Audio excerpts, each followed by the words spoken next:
My name's Daniel Bushell. The White House concerned about war crimes prosecution. Coming up. Lawyers file for Barack Obama's arrest. World's top war crimes attorney says he will get George W. Bush. And huge secret wars you're paying for that you don't even know about.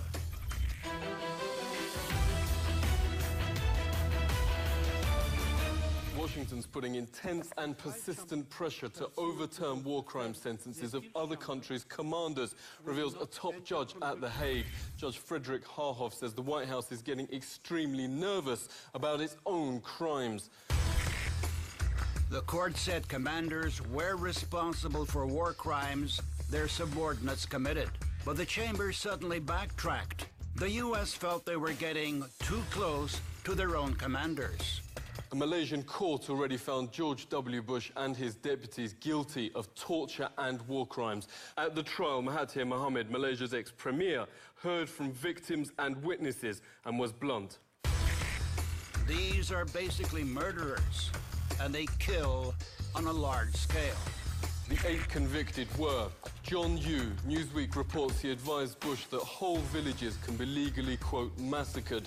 The dean of Yale Law School called Jay Bybee's infamous torture memo the most erroneous legal opinion he has ever read.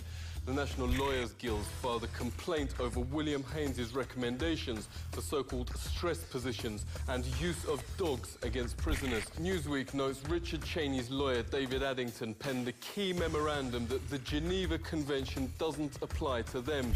Alberto Gonzalez wrote that the laws against torture are, quote, obsolete and quaint. The Senate Armed Services Committee reports Donald Rumsfeld approved the, quote, aggressive techniques used in Guantanamo and black sites around the world. Richard Cheney told the Washington Times he, quote, signed off on the so-called enhanced interrogations. I don't care what the international lawyers say, we're going to kick some said Bush, notes counter-terrorism head Richard Clarke. The world's leading war crimes lawyer was on that prosecution team. Francis Boyle sent President Milosevic to The Hague in 2001. He was the first to bring an Israeli general to court for atrocities against Palestinians.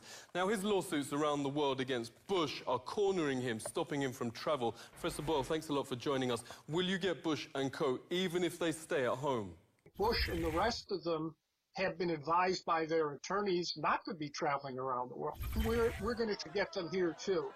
They killed about 1.5 million Iraqis. As for U.S. service personnel, Bush and the rest of them murdered about 5,000.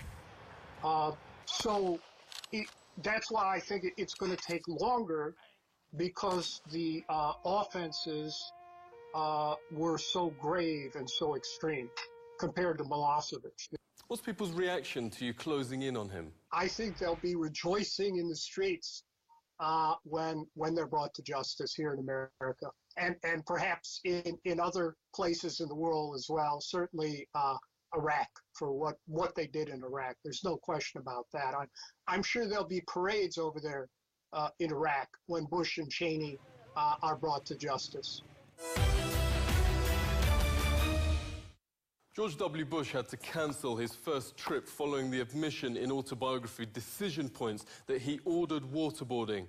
He shied away from Switzerland after Swiss MPs worked on a warrant for his arrest with New York's Center for Constitutional Rights. CCR senior attorney Catherine Gallagher joins us. Thanks a lot for coming on. Now, the common response is, oh, Bush has contacts, no one can touch him. But you work with lawmakers around the globe. Why is he now cautious of traveling anywhere? The globe is this Convention Against Torture.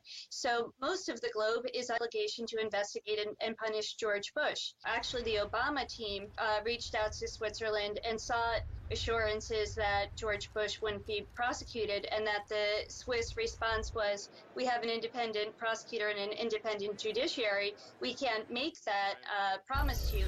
Cowboy Republic, the 6 ways the Bush gang has defied the law, lists 200 pages of White House crimes. The author of that book is former head of the National Lawyers Guild, Marjorie Cohen. Thanks very much for joining us. What are the 6 ways the Bush gang defied the law? Okay, Daniel, and I just want to say, first of all, that there are many more than 6 ways, but I had to limit it So that's why I only chose 6, or the book would be as long as an encyclopedia. The first, and I think in some ways the most serious, is the illegal wars in Iraq and Afghanistan. This is a crime of aggression. Crime of aggression at Nuremberg was to be the supreme international crime. So then the second violation of the law is the torture regime that was set up by Bush officials and their legal mercenaries, John Yoo, Jay Bybee, and other lawyers. Third violation is war crimes, and torture is considered a war crime as well. But the killing of civilians, the targeting of civilians, 2 of the most notorious instances of war crimes, the Haditha massacre, where U.S. Marines basically executed about 24 men, women, and children in cold blood. It was just horrific at Haditha. And then the Fallujah massacre, which was done in retaliation for the killing of 4 Blackwater mercenaries, civilians were targeted. U.S. soldiers went house to house and took them out and shot them. They shot families crossing the river. Helicopters and snipers shot people. There were unknown numbers, hundreds of people that were killed in Fallujah. God bless America! Yeah! Then the fourth violation of the law is the prison camp that the United States maintains at Guantanamo. Then the fifth example of law breaking by the Bush administration was the illegal spying program, surveillance program, spying on Americans' conversations, and then a data mining program, very much like we've heard about lately from Edward Snowden. And then finally, the refusal to fulfill the law. When Congress would pass a law, frequently George W. Bush would sign the law and then attach what we call a signing statement saying, yes, I'm signing this law, but I am only going to follow the parts of it that I agree with. And the president cannot make the law under the U.S. Constitution. That's up to Congress. Tomorrow, when Obama lands in South Africa, lawyers have filed for his arrest for genocide. The country that went through apartheid, attack on ethnic groups classed as inferior, charges the Obama administration's now doing the exact same thing. Indiscriminate confinement of Muslims without charge and targeted drone attacks on Muslim civilian populations around the globe. They charge worse than apartheid, in fact, constitutes genocide. The Muslim Lawyers Association brought the claim to prosecutors with attorney Yusha Tayyab. He joins us. It's great to have you on. Obama now expanding the war on terror to a war on whistleblowers and using drones over U.S. soil. You note, as with apartheid, discrimination is spiraling out of control.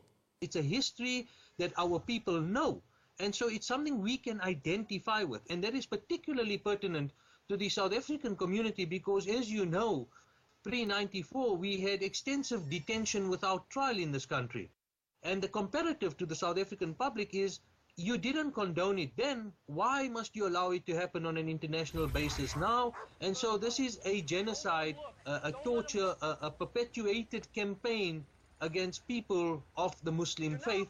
One of the judges in a Pakistani High Court judgment that we've attached to our complaint has declared the drone attacks to be illegal and has asked the UN to investigate it. He seems to want to joke about the drone attacks. He's recorded as having said at one of his balls held in the US that if any person's had designs on his daughters, he's got predator drones. But boys don't get any ideas. I have 2 words for you. Predator drones. You will never see it coming.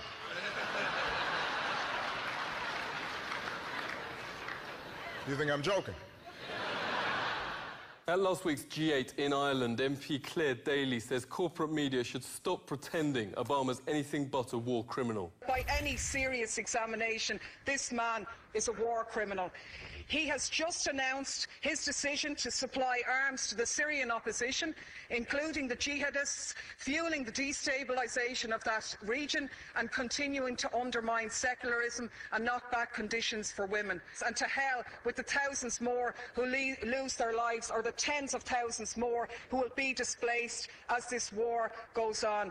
This is the man who has facilitated a 200% increase in the use of drones, which have killed thousands of people, including hundreds of children. Transparency and the rule of law will be the touchstones of this presidency. His administration, the Washington Post says, has in fact been the most secretive since Nixon, classifying 92 million documents a year. That's even more than Bush.